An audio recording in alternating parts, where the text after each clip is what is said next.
सनाया की माँ की डेथ के बाद अरहम को इस चीज़ का बहुत शिद्दत से एहसास हो रहा है कि उसने सनाया के साथ बहुत बुरा कर दिया है और उसकी एक छोटी सी गलती की वजह से उसका और सनाया की ज़िंदगी तबाह होकर रह गई है और बच्चे भी उससे दूर हो गए हैं। इसी बात के एहसास की वजह से अरहम अब फबीहा से उखड़ा उखड़ा रहेगा और फबीहा अपना सारा गुस्सा निकालेगी हादी पर।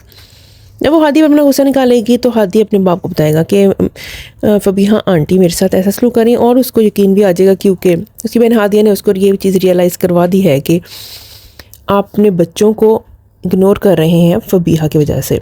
सो वो फबीहा का असली चेहरा सामने आ जाएगा अरहम के सामने और अरहम को पता चल जाएगा कि उसने कितनी बड़ी गलती कर दी है। इसी एहसास से निदामत की वजह से अरहम कारोबार और अपने ऑफिस से बहुत दूर हो जाएगा और इसी तरह की आए रोज़ गलतियाँ करता रहेगी, जिसकी वजह से उसको बहुत जल्द नौकरी से भी फारिग कर दिया जाएगा। जब उसके पास नौकरी भी नहीं होगी और आहिस्ता आहिस्ता सनाया इंतकाम लेने के लिए सारे खर्चे बंद कर देगी और घर का किराया और सारे बच्चों के एक्सपेंसेस बंद कर देगी, तो अरहम को एहसास होगा कि उसके पास तो कुछ भी नहीं और सनाया के बगैर तो उसका घर चल ही नहीं सकता।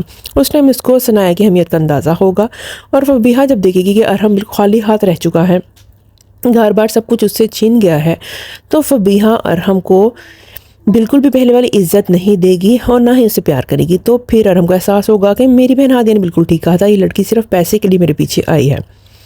ऐसे में अरहम फैसला कर लेगा कि अब फबीहा को उसने अपनी ज़िंदगी से निकाल देना है। वो जब सनाया से माफ़ी मांगेगा तो सनाया उसे माफ़ नहीं करेगी क्योंकि सनाया ने ठान ली है कि वो बदला लेकर रहेगी।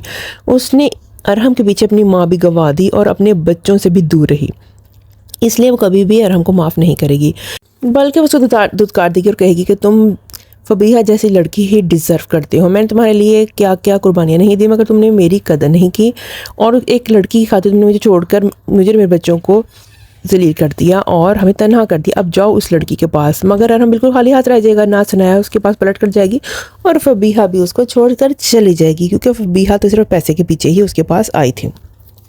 सो फ्रेंड्स, कैसा लगा आज का वीडियो पसंद आए तो चैनल कर लीजिए सब्सक्राइब, वीडियो कर लीजिए लाइक। Thanks for watching.